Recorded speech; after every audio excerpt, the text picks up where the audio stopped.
Los invito de entrada y también al final de la conferencia los voy a volver a invitar. Prácticamente todas las obras que vamos a ver aquí, las que pertenecen al museo, por supuesto, están expuestas en nuestra renovada sala de antiguos maestros europeos y novohispanos en Museo Sumaya Plaza Carso. Hay una excepción que está en la Casa de Valladolid. Pero bueno, vamos a ir viendo pianito. Esta obra no es de Museo Sumaya, pero porque Museo Sumaya no tiene una representación de este episodio, que es el ungimiento de Cristo. Es la noche anterior, digamos, esto sería el miércoles santo, la noche anterior al jueves santo, y es con lo que podríamos decir que inicia todo el ciclo pasional y de la resurrección de Cristo. ¿Qué dicen los evangelios al respecto? Bueno, Mateo señala que mientras estaba Jesús en Betania, en casa de Simón el leproso, vino a él una mujer que llevaba un jarrón de alabastro con un perfume de mucho precio y lo derramó sobre su cabeza, mientras él estaba recostado a la mesa. Al ver aquello, los discípulos se indignaron, los discípulos se indignaron y le dijeron: ¿a qué viene este despilfarro? Porque este perfume se podría haber vendido por mucho dinero para darlo a los pobres. Y Jesús se percató de esto y les dijo: ¿por qué le dan molestias a esta mujer? Pues lo que hizo conmigo es bueno, ya que todo el tiempo tendrán ustedes a su lado a los pobres, pero a mí, y ahí le faltó un acento, no siempre me tendrán. Y cuando esta mujer derramó este perfume sobre mi cuerpo, lo único que hizo fue prepararlo para la tumba. Esto, en principio, en términos de lo evangélico, muchas veces esta mujer se identifica con María Magdalena. Por eso María Magdalena, iconográficamente, con frecuencia la vemos acompañada por un perfumero, también en relación a su vida galante. La realidad es que en ningún caso de los 4 evangelios canónicos se le menciona por nombre, pero bueno, sabemos que María Magdalena acompañaba desde Galilea a Jesús y que lo acompañó en su entrada a Jerusalén junto con otras mujeres de las que ya hablaremos. Ahora, esta obra está en un manuscrito ilustrado de La Ciudad de Dios, que es un libro de San Agustín. Cuando hablamos de un manuscrito ilustrado, es justamente que pues alguien lo ilustró, pero está en un libro, y esta escena, es un anónimo europeo, pero es de carácter medieval. Ahora vamos a ver esta escena en una de sus representaciones más célebres, que está en la Pinacoteca Brera de Milán, y pues estamos hablando de uno de los grandes maestros del manierismo, que es Paolo Cagliari, il Veronese, en donde también a Simón el leproso se le conoce como Simón el fariseo, y hablan de la cena en casa de Simón el fariseo.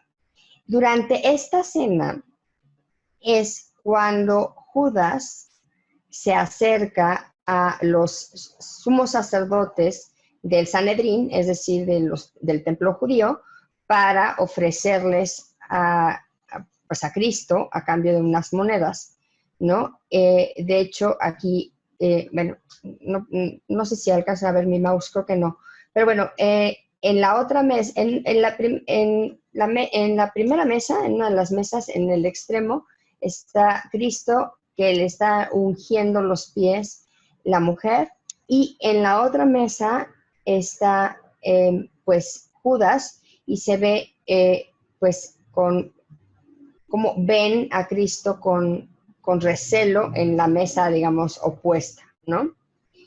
Posiblemente uno de los personajes que esté en la mesa opuesta, ya podamos identificarlo pues con Judas Iscariote. Ojo, hay que tener mucho cuidado cuando nos referimos a Judas, porque había 2 apóstoles con el nombre de Judas: Judas Tadeo, San Judas Tadeo, que aquí es muy venerado en la Ciudad de México, y Judas Iscariote, que es pues el traidor, ¿no? Y ahora sí, creo que esta es la representación más conocida de la Última Cena, es la de Da Vinci. Está en Santa María de la Gracia en Milán, y pues vemos justamente esta escena en donde están los 12 apóstoles como reunidos en grupos es una cuestión como muy escénica o escenográfica, y está Cristo al centro con esta perspectiva como muy señalada y muy estudiada. Por cierto, este libro del Código Da Vinci basa prácticamente toda su premisa ficticia, por supuesto, en torno a esta pintura y pues su simbología. Es interesante el libro en términos de, pues de una aventura como detectivesca y de iconografía, pero hay que tener mucho cuidado porque pues difiere mucho de lo que es auténticamente la historia pues, canónica, ¿no? En la que están los evangelios, y pues en muchos aspectos se podría considerar que es una historia pues hereje, ¿no? O al menos impía. Bueno, ahora sí ya entramos a las obras de Museo Soumaya y vemos aquí este alto relieve que está en 4 paneles, que es de madera estofada con policromía y aplicación de hoja de oro, que es muy interesante porque además están en los nimbos los nombres de todos los apóstoles para que podamos identificarlos, y es claramente un ejemplo de tardobarroco, ya adentrándonos un poco en la estética neoclásica. No obstante, este es de factura, no nada más anónima, sino también ligeramente popular, porque como pueden ver, el tallado de los cuerpos y demás no es tan estilizado, pero pues refleja una gran devoción.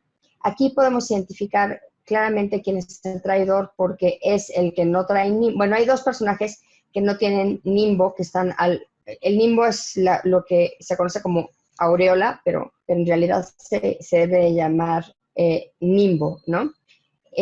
Los 2 personajes que están a extremos de la mesa sí, no lo tienen, ¿no?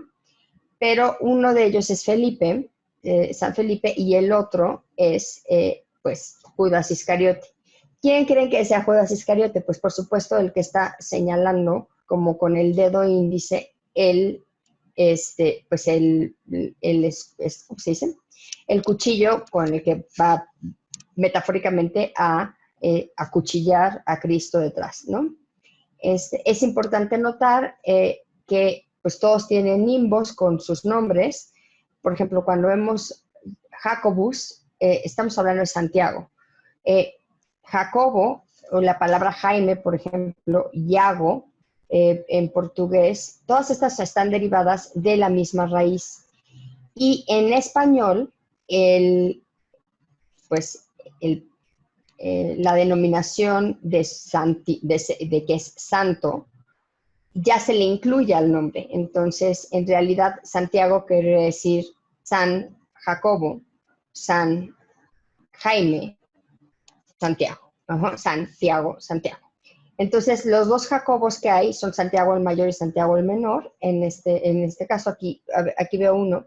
Los otros nombres no son tan distinguibles y entonces ahorita creo que perderíamos mucho tiempo en tratar de desentrañar todos, pero también es importante ver la diferencia entre los nimbos. Por ejemplo, los nimbos de todos los apóstoles son nimbos pues redonditos, y el de Cristo tiene estos rayitos que en términos de arte se conocen como potencias, ¿ok? Entonces, estas potencias solo están dadas a digamos, a otra jerarquía, no son los santos. Con potencias solo vamos a ver a la Santísima Trinidad y en algunas ocasiones a la Virgen. Nada más. Entonces, bueno, hay que recordar que ellos están celebrando, porque son judíos, la Pascua, ¿no? Que es la celebración del pan ácimo, es decir, un pan que no tiene levadura. Entonces, ellos están celebrando la Pascua, por eso también nosotros llamamos Pascua, bueno, nosotros me refiero a quienes pertenecemos a la Iglesia Católica. Bueno, pues celebramos también la Pascua porque pues somos herederos de esta tradición judía, porque Cristo era judío y entonces está en este momento de la bendición de los panes, ¿no? Y vamos a ver qué dice Mateo al respecto. Cuando llegó la noche, se puso a la mesa con los 12, y mientras estaba cenando les dijo, de verdad les digo que uno de ustedes me traicionará. Y se dolieron mucho y empezó a preguntarle cada uno de ellos, ¿acaso soy yo, Señor? Como si no supieran si lo iban a traicionar o no, ¿verdad? Y él les contestó diciendo, el que haya metido conmigo la mano al plato, ese me entregará, pero ya todos habían metido la mano, ¿saben? El Hijo del Hombre se va, tal como está escrito acerca de él. Ay del hombre aquel por quien será entregado el Hijo del Hombre, le convendría más a ese hombre no haber nacido. Es muy interesante porque justamente también está de alguna manera prediciendo el arrepentimiento de Judas, que está solo enunciado en Mateo, que él se arrepiente y trata de regresar las 30 monedas que le pagaron, no se las aceptan, las deja, las arroja en el templo, las recogen, pero pues son monedas manchadas de sangre, y con eso pagan algo relativo con esas monedas, pero no se las aceptan, y él, Judas, se cuelga en una higuera. Hay algunos textos ya como modernos que hablan sobre el arrepentimiento de Judas. Hay uno, se me acaba de ir el nombre del autor, pero que es El juicio de Judas Iscariote, que es muy interesante, es una obra de teatro, pero ya son como representaciones muy modernas de esto. Bueno, ¿qué tenemos aquí? Tenemos un anónimo ya no hispano, el anterior era español, europeo. Este es más o menos de la misma época, digamos, es tardo barroco, ya de tránsito al neoclásico. Nuevamente, este ya no lo vemos de una factura tan, digamos, popular, sino que ya es una factura más académica. Y vamos a ver algunos detalles en este óleo que está separado por varios canales, es un retablo. Bueno, los rostros ya son mucho más figurativos, están acercándose a una estética más neoclásica, un poquito más dulce que lo que ocurre con el barroco exuberante aquí en la Nueva España. Y bueno, pues hay que distinguir que en este caso hay algunas frutas y legumbres y demás que son como propias de América, y que además es curioso porque ya no se ve tan el pan y el vino como en los casos anteriores. Aquí hay una cosa que es muy interesante. Hay un cordero, el cordero pascual. Esto es fundamental porque en la tradición judía, para la fiesta de Pascua se sacrifica un cordero. Se sacrifica un cordero para limpiar de alguna manera las faltas de todo el pueblo judío.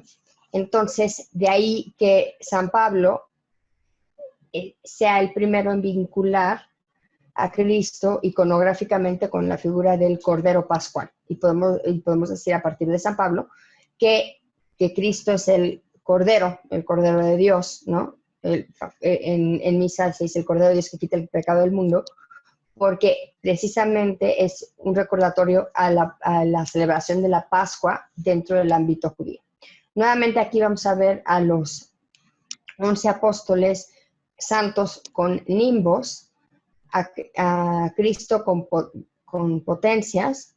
Bueno, en este momento todavía no es Cristo, perdón, debería de llamarle Jesús, porque solo a partir de la crucifixión se le puede denominar Cristo. Entonces Jesús está con el nimbo las potencias, y él evidentemente en el extremo de la mesa está precisamente Judas Iscariote, que, bueno, lo sabemos, no tiene nimbo porque pues no hay manera, y si lo ven, él tiene una bolsa en las manos. En esa bolsa están claramente las 30 monedas o los 30 denarios. De ahí viene la palabra dinero, por cierto, que le pagaron para entregar a Cristo, ¿no?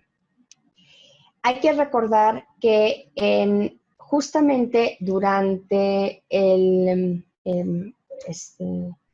durante la última cena se instauran dos sacramentos. La ordenación sacerdotal, que incluye el lavatorio de pies, porque les unge los pies ahora Cristo a los 12 apóstoles, y la Eucaristía. Aquí es donde se instaura el sacramento más importante de la religión católica, que es la Eucaristía. Y aquí está justamente lo que retoman, las palabras que retoma la Biblia, que se retoman para la Sagrada Misa, ¿no? Y mientras cenaba, tomó Jesús un pan y bendiciéndolo lo partió y lo dio a sus discípulos, diciendo, tomen y coman, este es mi cuerpo. Y tomando una copa y bendiciéndola, la dio a ellos, diciendo, beban todos de ella, porque esta es mi sangre de la alianza que se ha de verter por muchos para el perdón de los pecados. Ya lo voy a decir en el orden en el que se dice en la misa.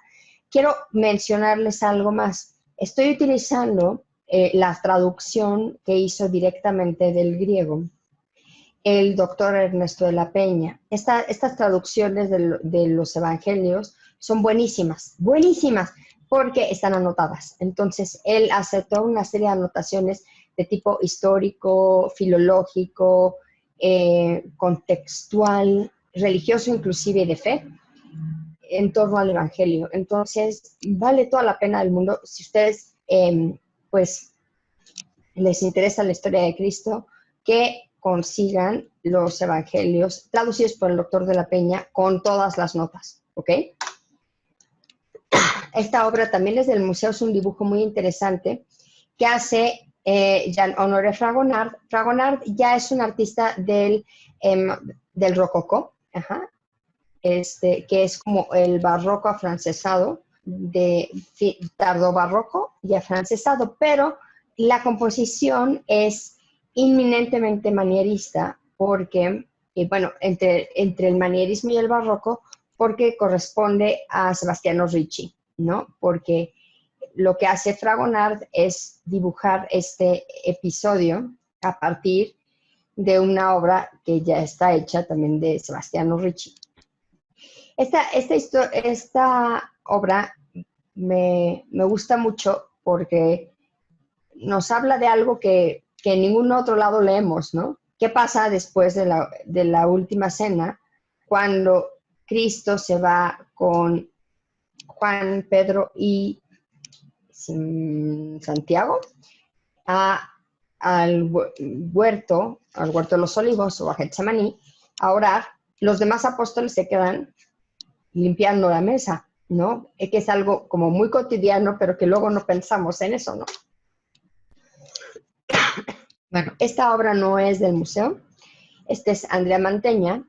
Andrea Mantegna es un artista del Renacimiento italiano. Es muy célebre es tardo-renacentista, porque él exploró mucho los escorzos, es decir, cómo se veían los cuerpos humanos en posiciones como poco naturales, o como no se representaba hasta ese entonces, es decir, acostados o desde abajo en la cruz, ¿no? En este caso vemos a Cristo orando y a un grupo de ángeles que se le presentan trayendo los símbolos pasionarios ante él. Hay que recordar que durante la oración en el huerto, Cristo le pide a Dios su Padre que si se puede evitar su sacrificio se haga, y que si no se haga la voluntad del Padre. A partir de este momento se instaura otra cosa que es muy importante en el catolicismo, que es la oración del Padre Nuestro, ¿no? Obviamente está reconfigurada, pero esta idea de hágase, Señor, tu voluntad, así en la tierra como en el cielo, son parte de las palabras que pronuncia Jesús durante este episodio.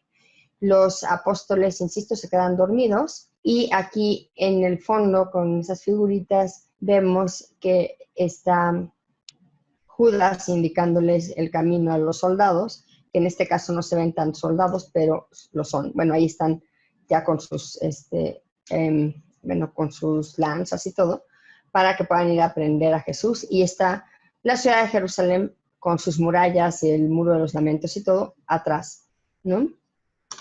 Bueno, esta obra es maravillosa, maravillosa. Si está en el Museo Sumaya, por favor, vayan a ver. Y bueno, pues es de nada menos y nada más que Il Tintoretto, de Jacopo Robusti, El Tintoretto. Encontramos que en el montículo está Cristo orando y que se le aparece un ángel que le trae el cáliz. ¿Por qué? Bueno, porque él justamente le va a pedir a las palabras que utiliza para pedirle a Dios Padre que le evite este sufrimiento es: aparta de mí este cáliz, y la señal divina de que tiene que continuar con su misión es que el ángel desciende justamente con este cáliz que él pide apartar de sí. En ningún momento está en los evangelios canónicos la presencia de este ángel, pero sí está en prácticamente todas las representaciones visuales de este evento, pues para señalar la presencia divina, ¿no? Aquí están dormidos, pues Pedro, que es el mayor de los apóstoles, Juan, que es el más joven, y Santiago, que se quedaron dormidos, y ahí al fondo, en un arco, están entrando justamente pues Judas con la Guardia Civil y los soldados, ¿no? Y luego dice literalmente Marcos, ¿no? Y llegaron a un lugar llamado Getsemaní. A ver, muchas veces nos preguntan, oye, pero ¿por qué se llama Getsemaní? También le dicen el huerto de los olivos. Son dos palabras para mencionar lo mismo, depende si está escrito en arameo o en hebreo. Pero Getsemaní es huerto, bueno, no, es lugar de los olivos, ¿no? Pues es huerto de Getsemaní, o lugar de las aceitunas, o huerto de los olivos. Y llegaron a un lugar llamado Getsemaní y dijo a sus discípulos: siéntense aquí mientras yo voy a rezar. Y se llevó consigo a Pedro, a Santiago y a Juan, y comenzó a sentir perturbaciones y angustias.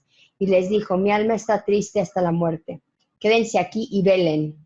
Y se adelantó un poco, cayó por tierra y pedía que si era posible se alejara de él aquella hora. Y decía: Padre, Padre, todo es posible para ti, aparta de mí este cáliz, pero que no se haga lo que yo quiero, sino lo que quieres tú, ¿no?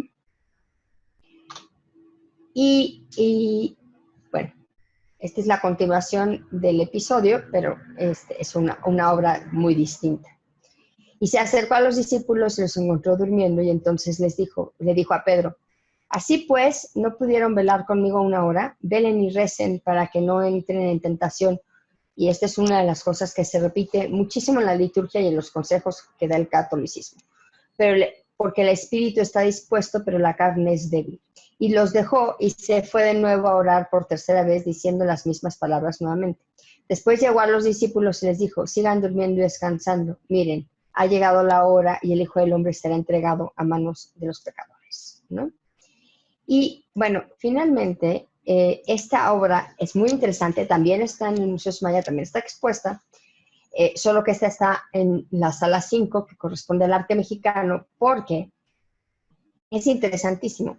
Es una obra barroca, pero está realizada sobre un espejo de obsidiana, que fue realizado a su vez durante el posclásico mesoamericano y que está dedicado al dios Tezcatlipoca, ¿no?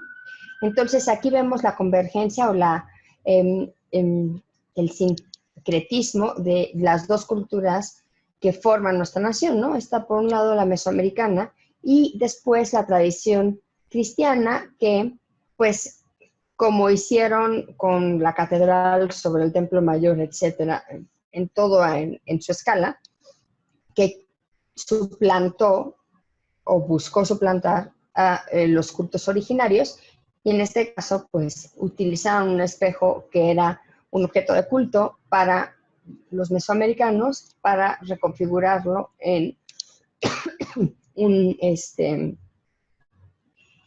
una obra que tiene que ver con la oración del huerto de Getsemaní, y de nueva cuenta está este ángel que se aproxima con el cáliz, que no se ha de apartar, y después en la cruz, que generalmente se representa a estos ángeles durante la oración en el huerto de Getsemaní con símbolos pasionarios que pueden ser pues, todos los que ya conocen, ¿no? Bueno, y de todas maneras vamos a ir hablando de ellos a lo largo de la presentación, pero la cruz o el madero, los clavos, la lanza, el paño, etcétera, ¿no? Nuevamente, este es también del barroco, bueno, de un barroco que tiene trazas todavía del manierismo por el tipo de manejo de los drapeados en las telas y pues el movimiento que tienen los ángeles y los tres apóstoles que duermen, ¿no? Este es, de nueva cuenta, una laja de piedra dorada, o sea, la laja está tallada y después está dorada.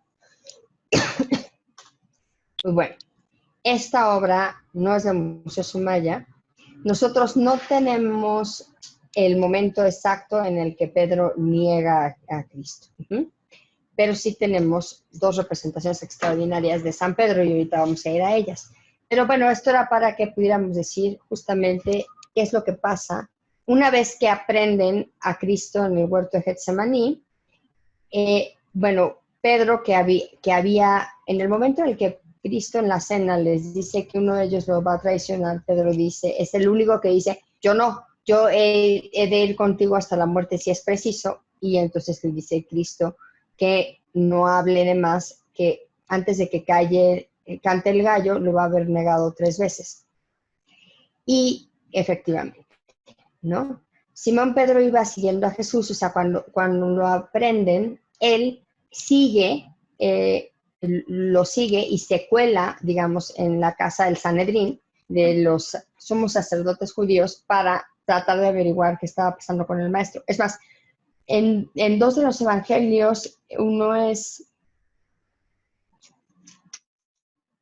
Mateo, bueno, les debo ese dato, pero 2 de los evangelios señalan que desenfunda Pedro una espada cuando llegan los soldados a prender a Cristo. Él desenfunda una espada y le cercena la oreja a uno de los soldados romanos y Cristo le dice, no, o sea, el que a hierro vive, a hierro muere, tú no uses la espada, nuestra arma son las palabras, ¿no? Y se vuelve a manifestar Cristo como un hombre de paz. Y bueno, pues regresamos al momento en donde está Pedro ahí decolado, tratando de averiguar qué pasa con el maestro,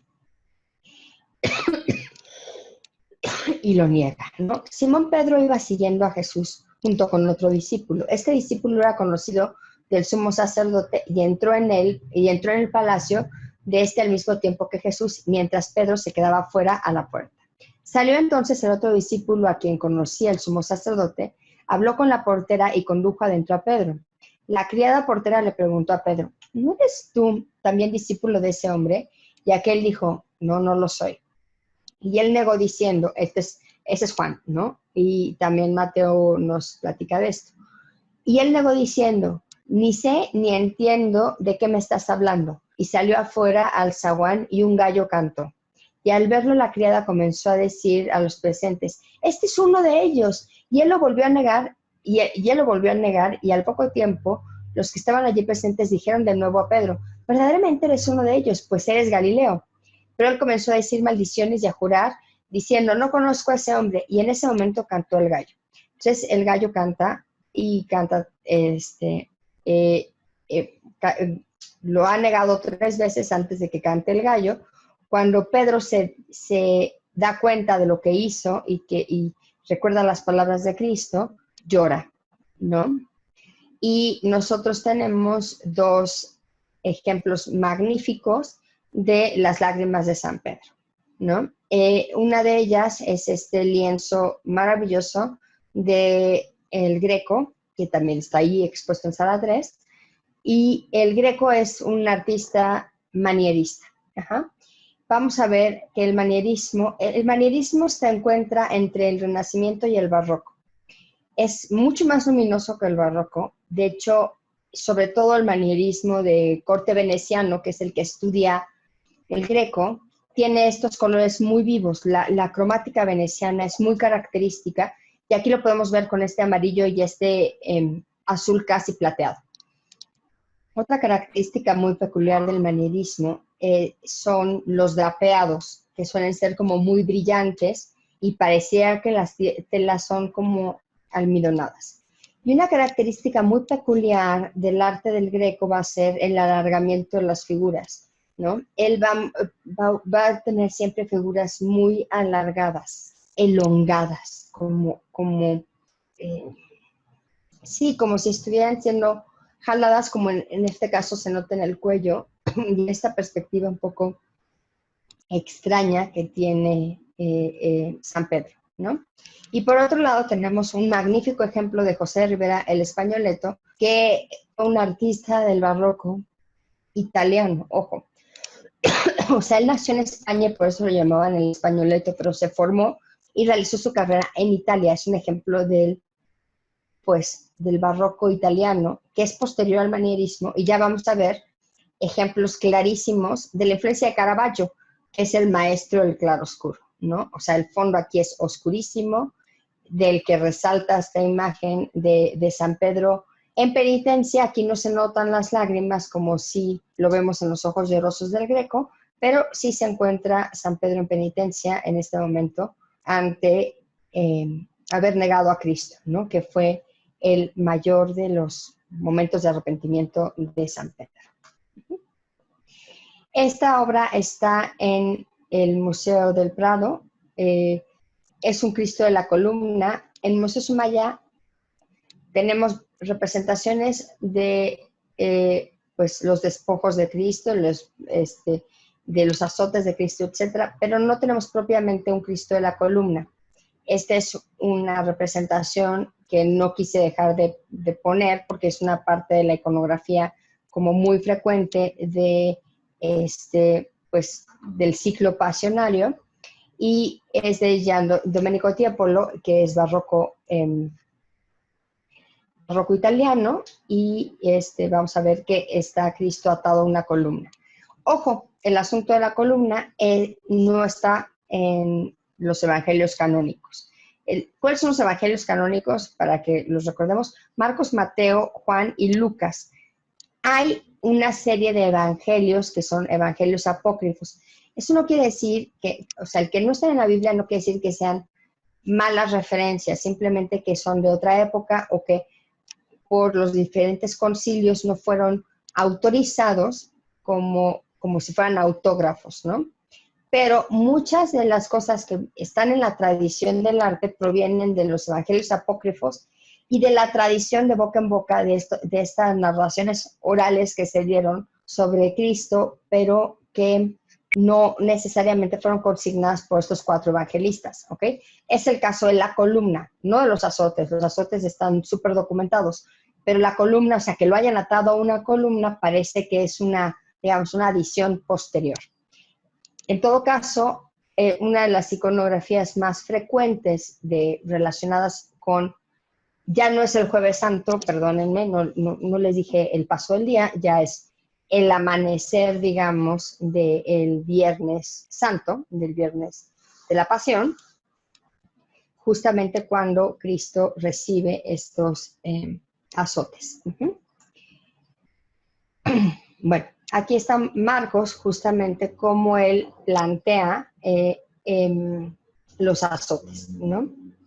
Los soldados lo llevaron al interior del patio, es decir, al pretorio, así se le conocía, y convocaron a toda la compañía, que de acuerdo con el doctor Ernesto de la Peña, ven, por eso les digo que es muy importante tener estos evangelios, eran entre 200 y 600 personas, y los revistieron, de púrpura, es decir, con un manto color púrpura que correspondía a los reyes. Acuérdense que Cristo lo acusan los judíos de blasfemia. Lo acusan de blasfemia por haberse, y nunca lo hace, por cierto, o sea, es inocente de ese cargo, es una difamación, por decir que es el rey de los judíos. Ajá. Y considerarse pues el Mesías, porque efectivamente el pueblo judío estaba esperando un Mesías, nada más que el pueblo judío, los judíos siguen esperando la llegada del Mesías y no creen que haya sido Cristo. En el caso de los sacerdotes judíos que acusaron y difamaron a Cristo, utilizaron este argumento de que él se hacía llamar el rey de los judíos para pedirle a Pilatos que lo condenara. Aunque Pilatos nunca lo quiere condenar, ojo, él siempre dice, ay, yo no, por eso dicen que se lava las manos. Ajá. Y entonces los soldados hacen escarnio o burla de él ser considerado o llamarse, es que nunca se llamó, porque cuando Pilatos le dice, ¿eres tú el rey de los judíos? Él le contesta, tú lo estás diciendo, no yo, ¿no? Entonces él nunca se autodenomina así, pero bueno. Haciéndole burla de eso, los revisten de púrpura, que es el color de los reyes, y alrededor de la cabeza le ponen una corona de espinas que habían trenzado y comenzaron a saludarlo. ¡Salud, rey de los judíos! Y le golpeaban la cabeza con una caña y lo escupían y poniéndose de rodillas le rendían homenaje, ¿no? Y debería de tener unas comillotas ese homenaje, porque en realidad lo están humillando. Y cuando terminaron de burlarse de él, le quitaron la púrpura, le pusieron su manto y lo sacaron para crucificarlo, ¿ok? El momento de los azotes también es variable. En algunos evangelios, los azotes ocurren después de que la multitud enardecida por los sacerdotes judíos grita que le perdonen la vida a Barrabás en lugar de a Cristo. Recuerden que dentro de la tradición judía, por ser la Pascua, se perdonaba la vida o se liberaba a un prisionero, a un criminal, en señal de perdón. Y Poncio Pilatos les pide escoger entre Cristo y Barrabás, y esta multitud enardecida prefiere a Barrabás y que se crucifique a Cristo. Ajá. Les digo, en dos de los evangelios lo azotan primero y lo presentan ante la multitud después. En Marcos en particular es al revés. O sea, Pilato ya lo presentó, ya le dijeron que prefieren que se libere a Barrabás, lo azotan y después los mismos soldados que lo azotan son los que lo sacan a crucificar, ¿no? Aquí tenemos un ejemplo. Ay, perdónenme, no les hablé del arte de esta y es una maravilla. Simón de Pérez es uno de los primeros artistas en viajar de España a América, durante la Nueva España. Esta obra no les puedo decir lo importante que es. Está en la casa de Guillermo Tobar de Teresa, expuesta. Es una obra muy temprana, es de 1586. Casi no hay obra plástica académica, digamos, en México, bueno, en la Nueva España, sí, en México, antes del siglo XVI, porque digamos que, del siglo XVII, porque durante el siglo XVI, la cuestión es que era todo muy convulso, porque fue la conquista y se fue instaurando el virreinato y todo, y, o sea, tener obra del siglo XVI es muy importante. Y este artista, Simón de Pérez, cuyo apellido ya en castellanizado es Pérez, pero viene de España, pero es de Flandes. Es la tradición de la pintura flamenca, que era parte del reino de España en ese momento, que llega a México, ¿no? A la Nueva España. Entonces la escuela y la influencia del arte flamenco viene con Simón de Pérez. Entonces esta obra es importantísima, es manierismo flamenco, ojo, es previo al barroco. Casi todo lo que vamos a ver en el virreinato americano va a ser barroco, por lo que les estoy platicando. Esto es manierista, esto es anterior. Ok, esta es la Santa Faz, ya es barroca, es un anónimo novohispano, y se conoce como la Santa Faz a esta imagen del rostro de Cristo, pues coronado con espinas.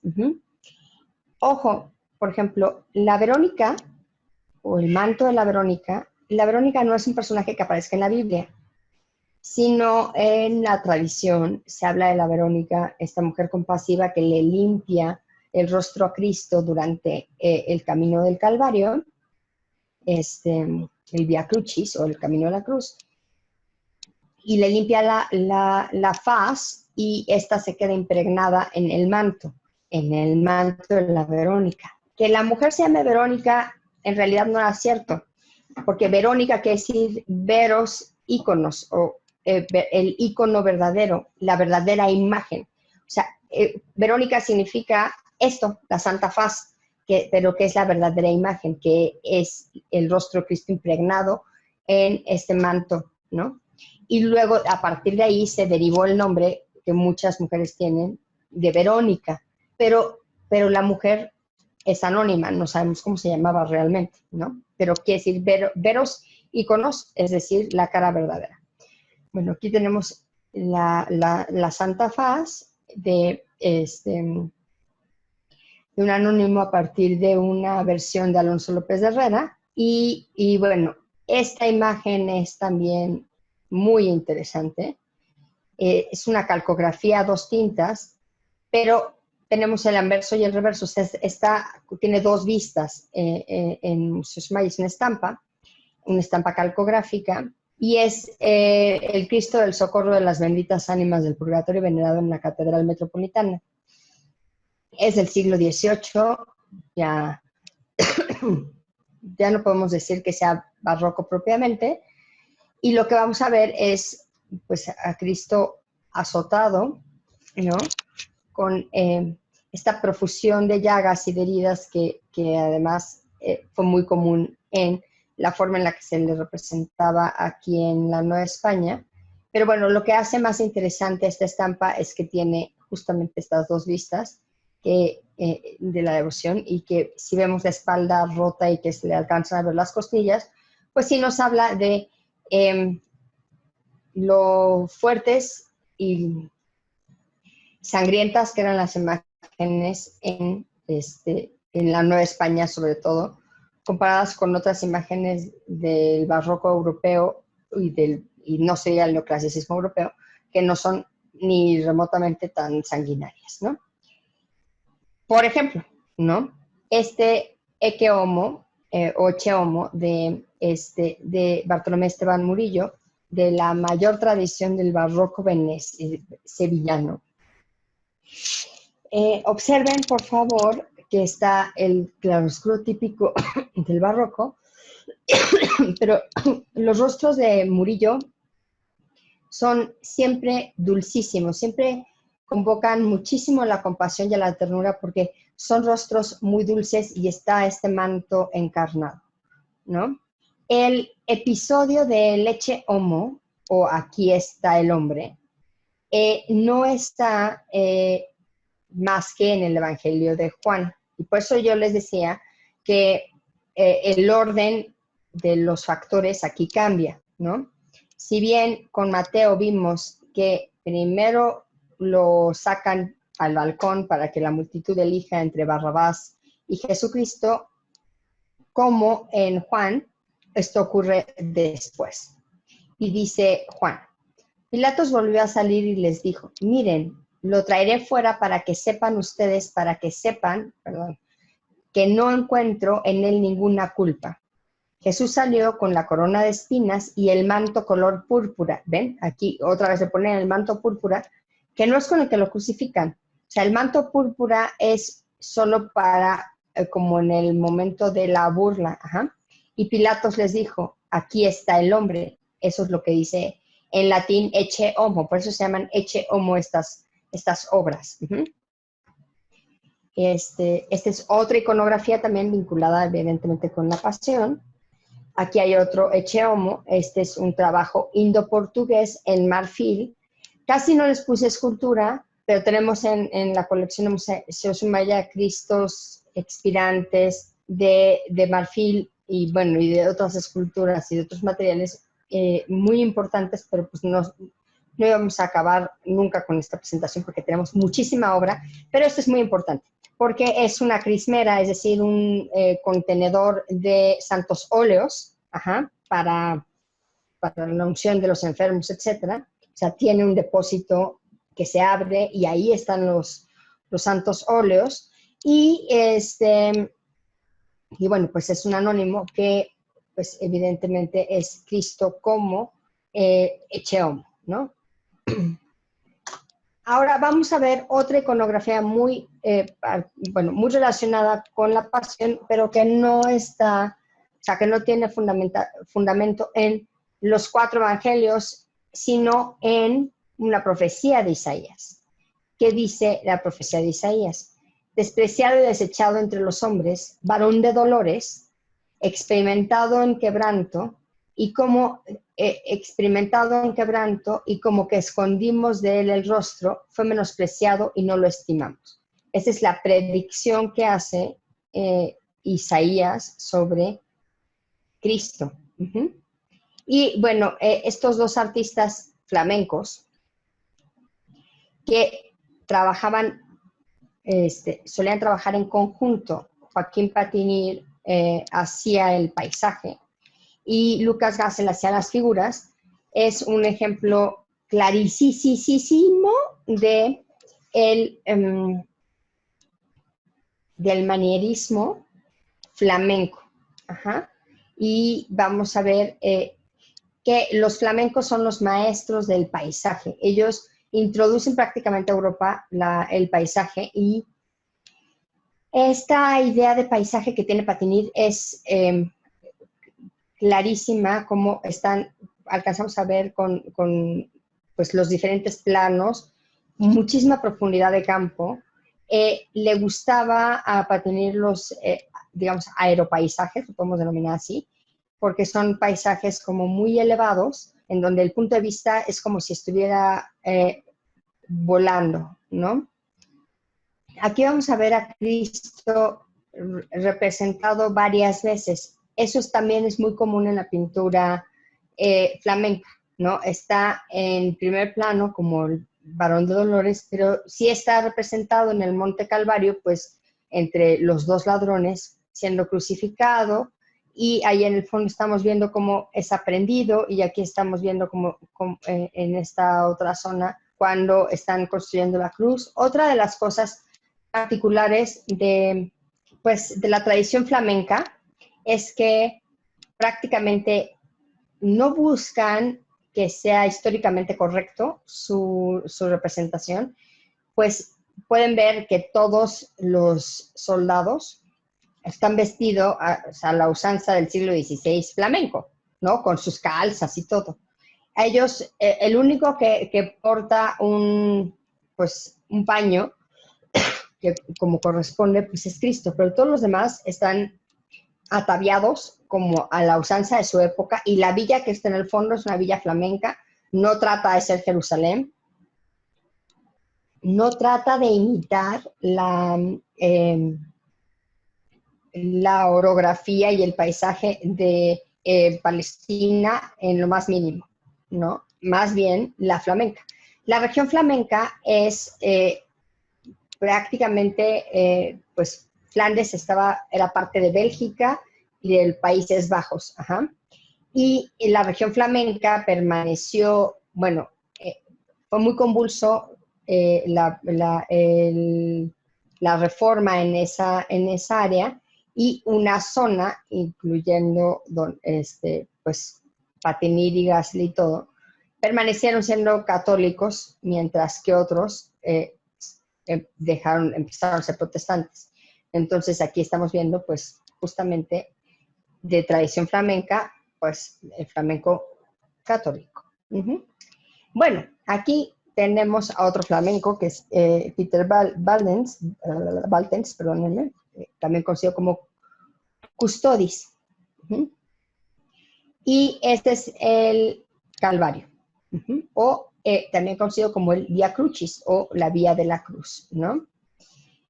Mateo, por ejemplo, nos cuenta esta historia de que al salir se encontraron a un hombre de Cirene, llamado Simón, y lo contrataron para que le cargara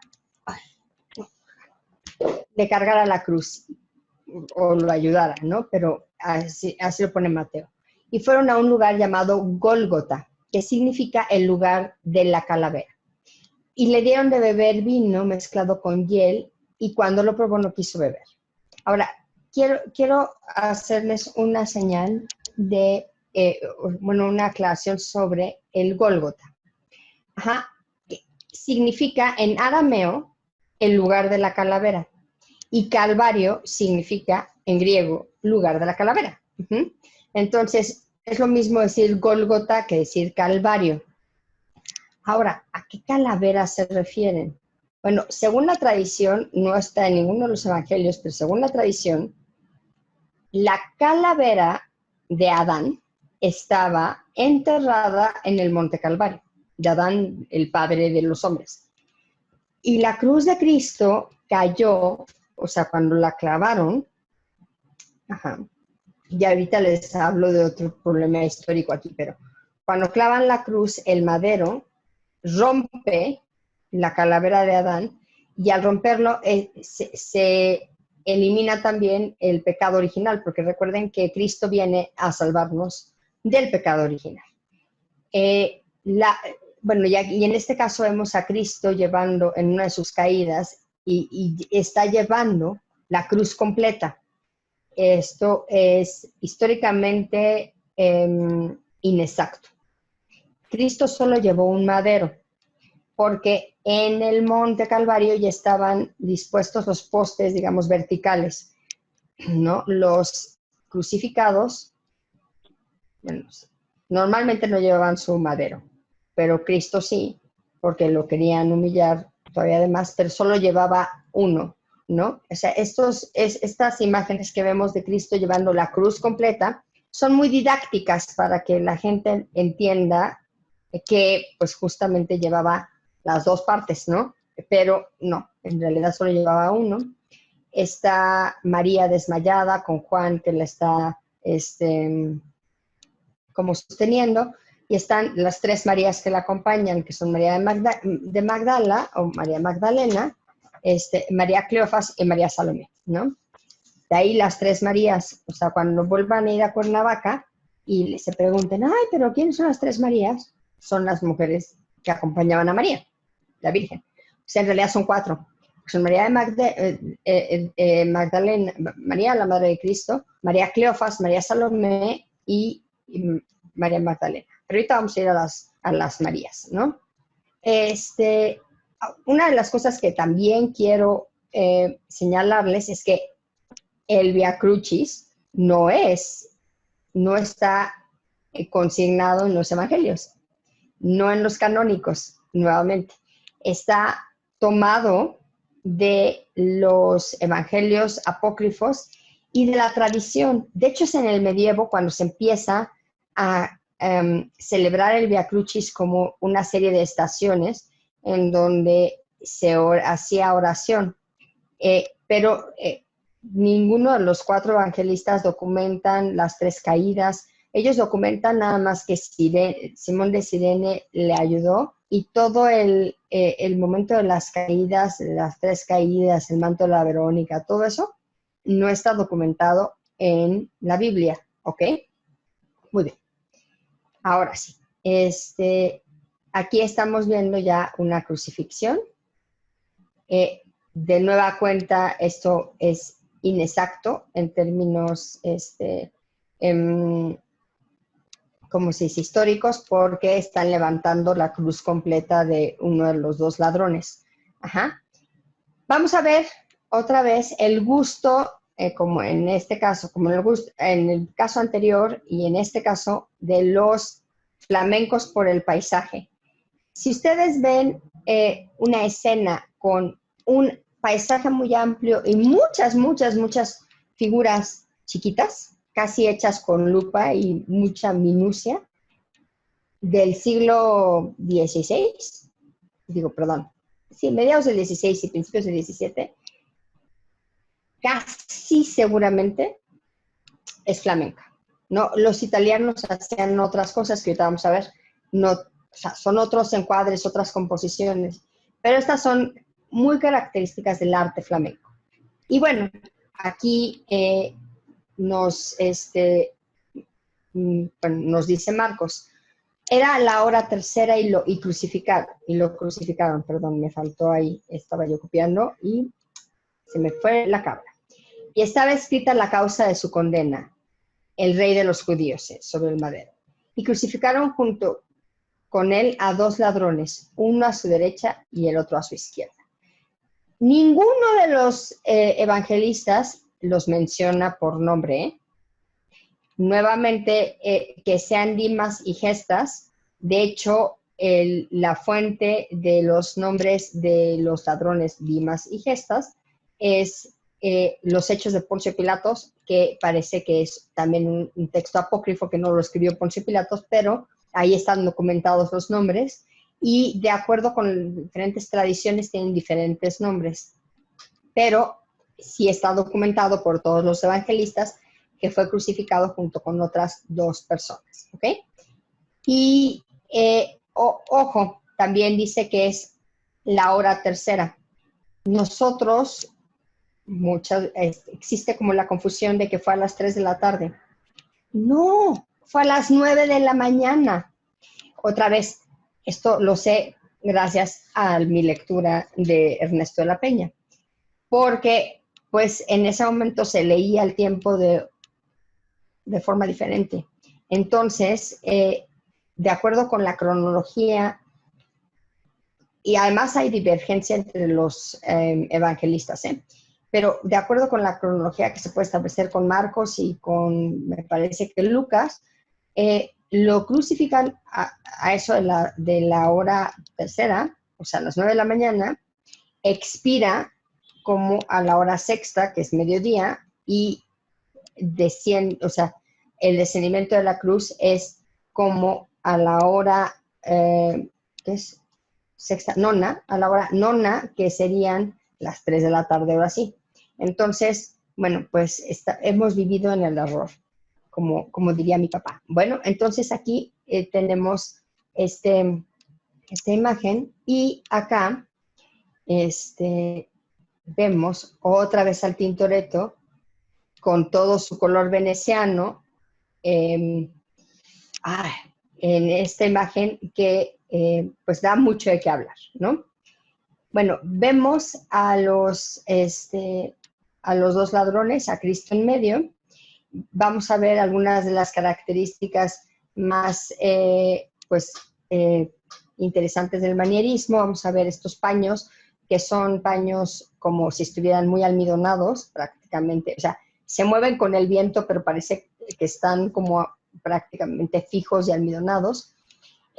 Es interesante cómo Cristo tiene alrededor, no nada más las potencias saliendo de su cabeza, pero también a lo largo de toda su silueta hay como una especie de brillo blanquecino que le da esta sensación de que irradia. Además de que sabemos que fue una solución que le dio el Tintoretto a posteriori, porque originalmente el cuerpo de Cristo era más robusto y le pareció seguramente que estaba demasiado robusto, y entonces lo fue adelgazando y le dejó esta aura que pues, lo hace tan interesante, ¿no?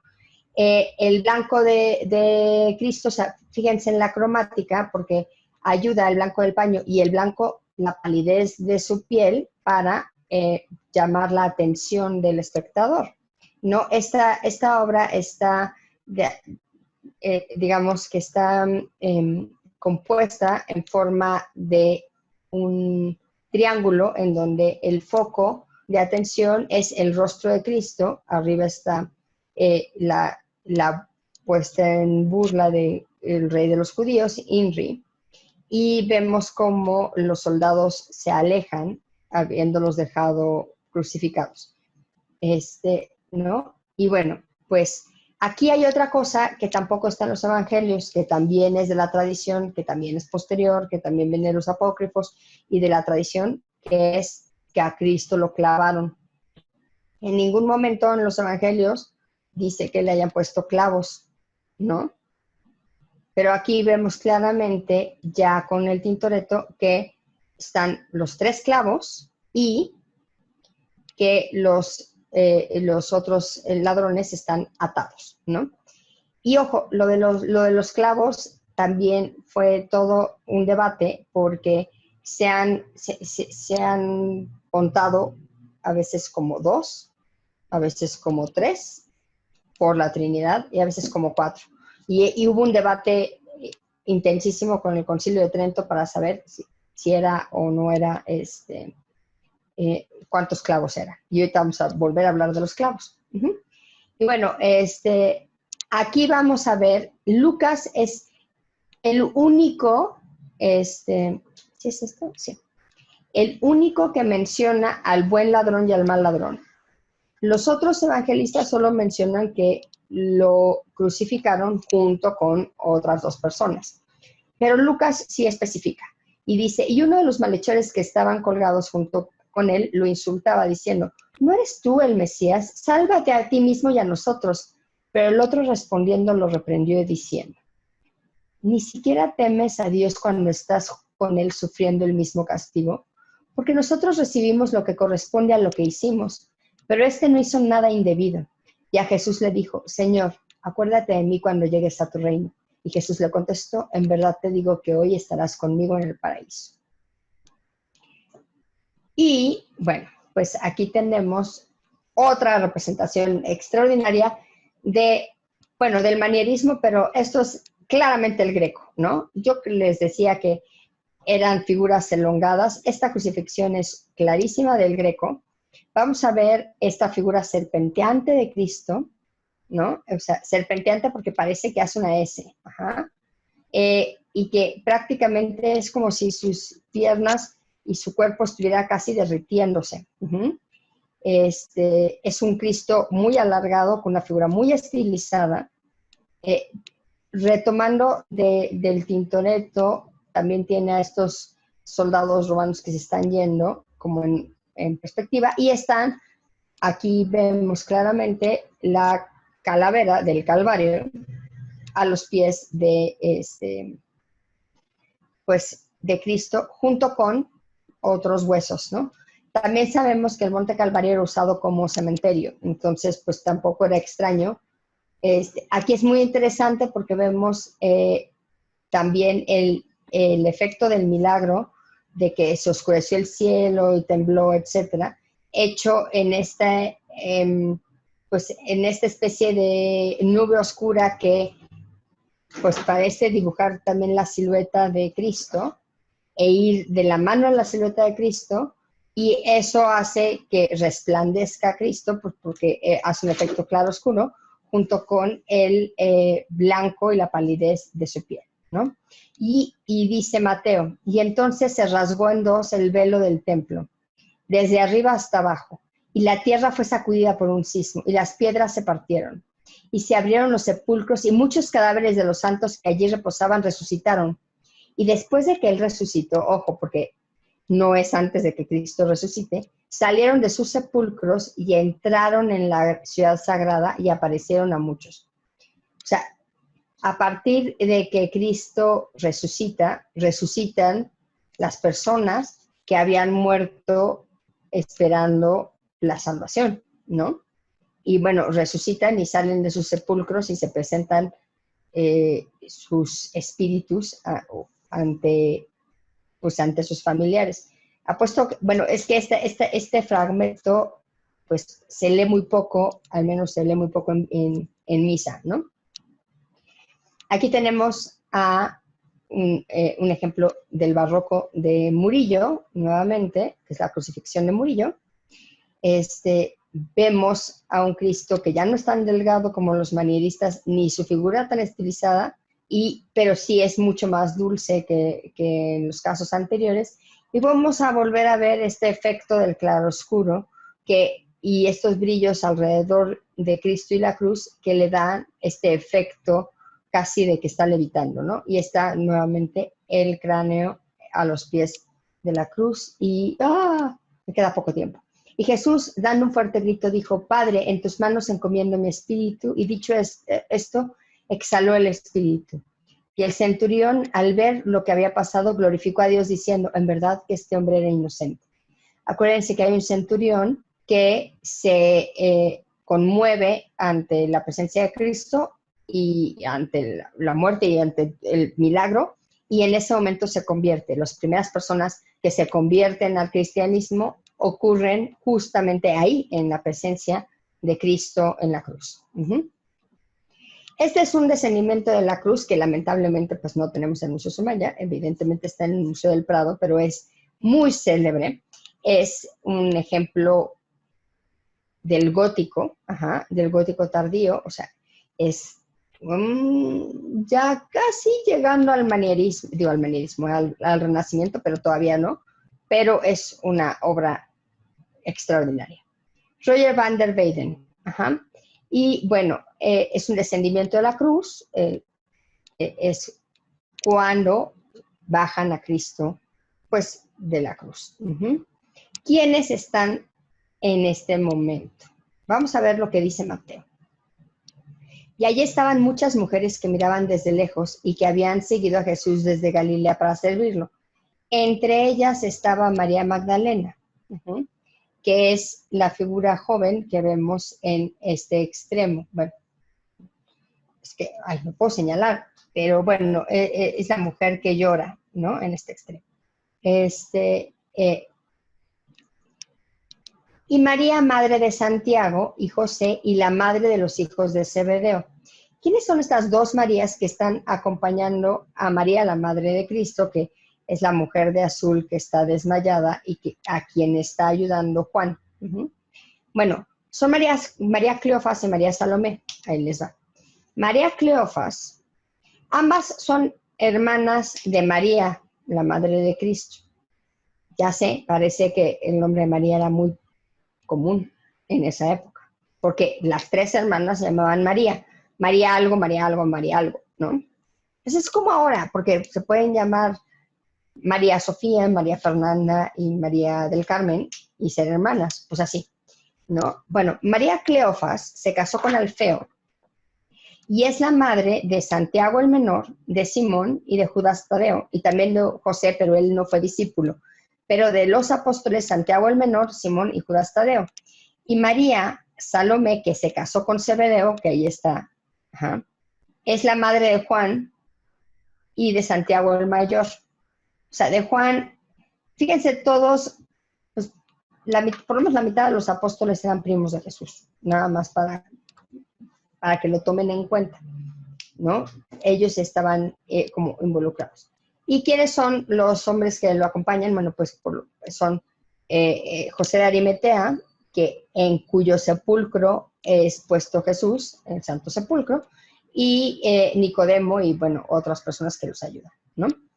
Por la tarde llegó un hombre rico de Arimatea, de nombre José, que también había sido discípulo de Jesús, y fue a ver a Pilatos y le pidió el cuerpo de Jesús. Ojo, José de Arimatea era discípulo de Jesús, pero era judío y le tenía mucho miedo a los judíos, entonces nunca defiende a Cristo públicamente. Solo una vez que muere, va y pide a Poncio Pilatos hacerse cargo del cuerpo. Juan lo dice de otra forma. Después de esto, José de Arimatea, que había sido discípulo de Jesús, aunque en secreto, por miedo a los judíos, pidió a Pilatos autorización para descolgar el cuerpo de Jesús. Fue también Nicodemo, que la primera vez había ido a Jesús durante la noche, trayendo una mezcla de mirra y aloe como de unas 100 libras. Esto es importante porque, pues, justamente Nicodemo lleva, pues, esto para embalsamar, que era tradición también judía, que se embalsamaran los cuerpos. Y esto es otro descendimiento de la cruz, perdón, ahí no les hablé del descendimiento. Es un dibujo de Il Correggio, que es un artista también del Renacimiento tardío, y es un dibujo extraordinario en tinta y papel que tenemos expuesto en el Museo Soumaya. Este es Il Sodoma. Ajá. Este es un maestro también del Renacimiento y vamos a ver justamente a estos personajes de nueva cuenta. Fíjense cómo la composición italiana es mucho más pegadita, ¿no? Los personajes están pegaditos unos a otros y el paisaje no importa. Justamente y le dan mucho más peso a el contorno de los cuerpos. Recuerden que el humanismo o el Renacimiento fue el gran periodo del arte en donde se estudió la anatomía humana y se representó con mayor fidelidad el cuerpo humano para justamente enaltecer esto, la humanidad, el humanismo, por eso se le llama humanismo, ¿no? Y bueno, aquí vamos a ver a los mismos personajes, ¿no? Está María, la madre de Cristo, con sus dos hermanas, está María Magdalena tomándole la mano, está Juan sosteniendo el cuerpo de Cristo, está, obviamente, María lo sostiene entre las rodillas, ya en una posición cercana a la piedad, y allá atrás, como un poco escondidillo, está José de Arimatea, porque no es un personaje tan importante. Aquí es importante ver que está el cuerpo de Cristo, pues traspasado, ya están, bueno, obviamente todos los estigmas, pero está traspasado por la lanza porque el asunto de la lanza solo lo documenta Juan. Y ahí va. Como era el día de la preparación, los judíos que no querían que los cuerpos se quedaran en la cruz durante el sábado, recuerden que los judíos celebran el Shabbat, o sea, el sábado. El sábado es el día sagrado de los judíos. El sábado no podía pasar nada, entonces tenía que quitar, tenían que limpiar los cuerpos y guardarlos porque si no iba a haber un problema si dejaban cuerpos en descomposición al rayo del sol en Palestina, imagínense eso, durante todo el Shabbat. Además, una fiesta mayor porque era la Pascua, ¿no? Porque era un día muy grande. Le pidieron a Pilatos que les quebraran las piernas y los descolgaran. Este asunto de quebrarles las piernas era para que murieran más rápido. Al final del día, aunque suene súper gacho, era les estaban haciendo un favor. ¿Por qué? Porque anatómicamente, en la muerte por crucifixión, los hombres mueren de asfixia. Bueno, los seres humanos, no los hombres, ¿no? Entonces, al estar colgados y el peso, pues ya no puedes respirar, ¿no? Pero si están amarrados de los pies y si tenían un soporte en los pies, pues podían permanecer vivos durante muchas horas, una tortura. Y entonces, por eso le piden a Pilatos que les rompan las piernas para que mueran más rápido. Ya sé, tortura. Así pues llegaron los soldados y quebraron las piernas del primero que había sido crucificado con Jesús y luego las del otro, pero cuando llegaron a Jesús y vieron que estaba ya muerto, no le quebraron las piernas, pero uno de los soldados con una lanza traspasó el costado de Jesús e inmediatamente después brotaron sangre y agua. Todo esto sucedió para que se cumpliera la escritura. Esto es importante porque todo esto estaba dicho en los diferentes profetas del Antiguo Testamento. Que no se le quebraría ni un solo hueso, está por lo menos en 3 diferentes fuentes del Antiguo Testamento. Y otra escritura que dice, verán a aquel a quien traspasaron con la lanza. Ese es Ezequiel.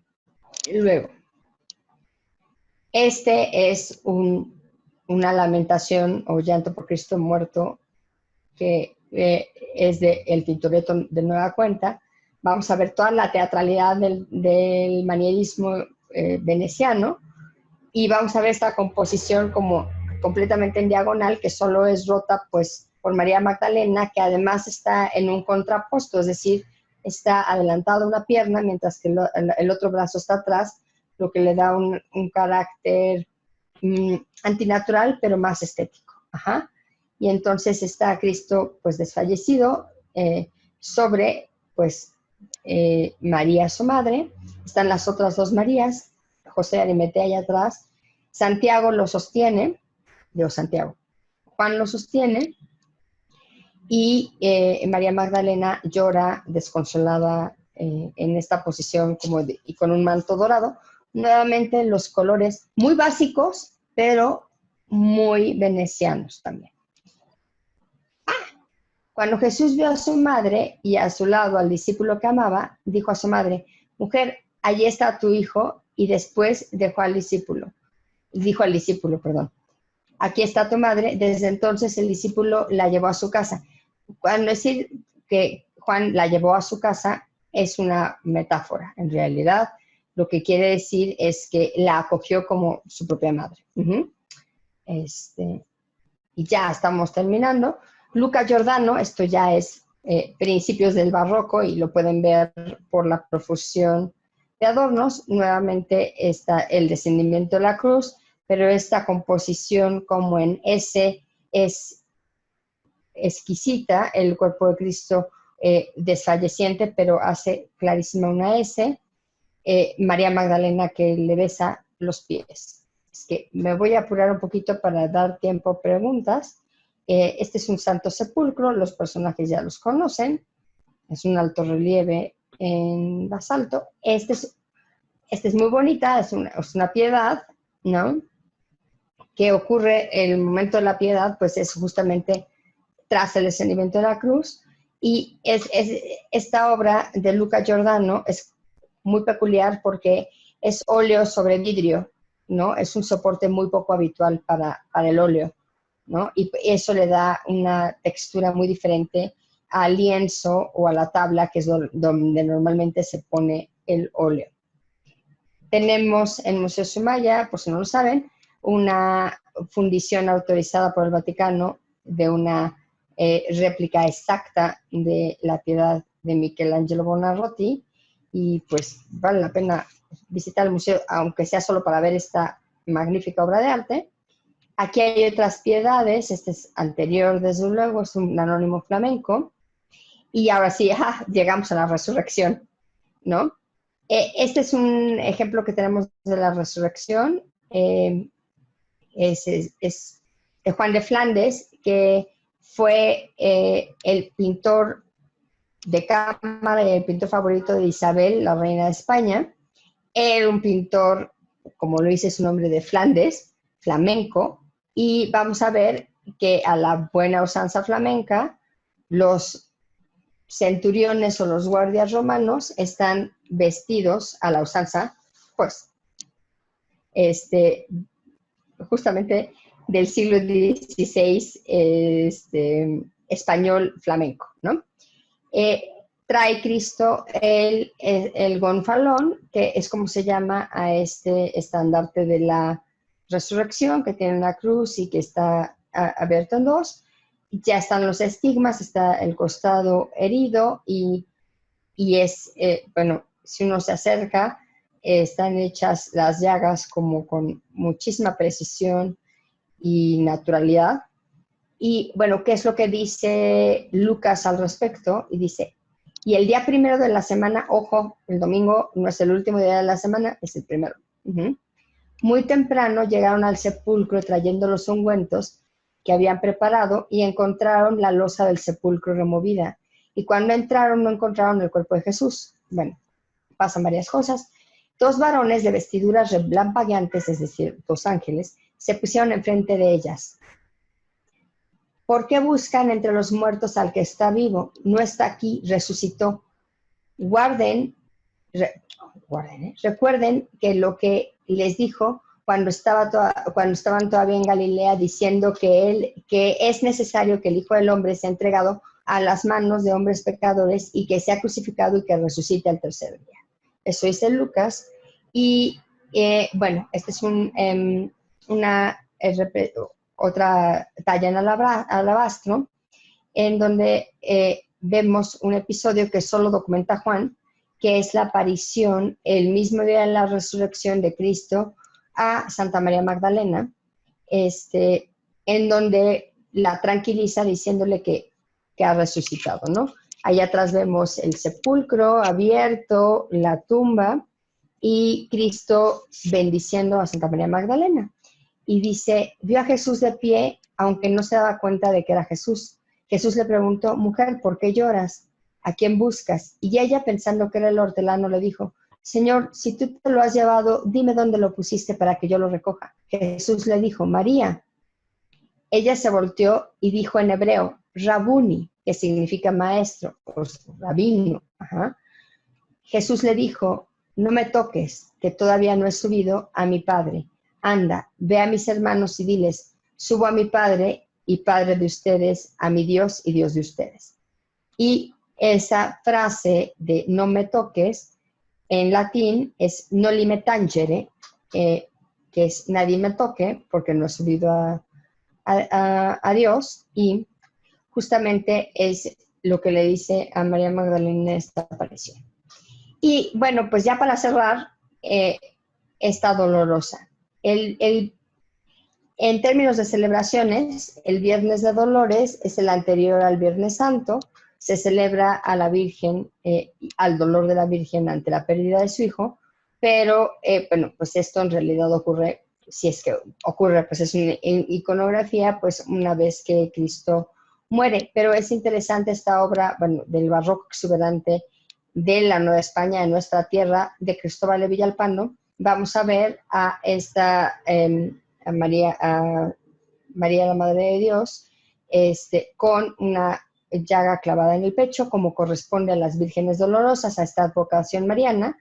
Y lo que vamos a ver, entre otras muchas cosas, es que está rodeada por 7 ángeles pasionarios, cada uno de ellos lleva uno de los emblemas de la pasión, ya sea la lanza o la esponja con la que le dieron a beber vinagre, etcétera, y el flagelo de los azotes. Ahí está la columna. Hay un ángel menor aquí abajo con el espejo de virtud, que es una de las advocaciones marianas, que viene de la letanía lauretana. Está el manto de la Verónica, el verdadero ícono allá arriba en la cruz, y a los pies de la Virgen vamos a ver una serie de símbolos pasionarios que son muy interesantes. Están las 30 monedas derretidas porque pues pagaron sangre. Junto están los dados aquí a los pies de la Virgen, con las que se rifaron las vestiduras de Cristo. Están 3 clavos y hay uno más escondidito por ahí, porque Cristóbal de Villalpando quería complacer a todos y entonces dijo, bueno, pues si está la controversia de si son 3 o son 4, pues mejor pongo 3 y uno escondidito por si acaso, para que no vayan a censurar mi cuadro. Está la esponja, el paño, etcétera. Y con eso me despido.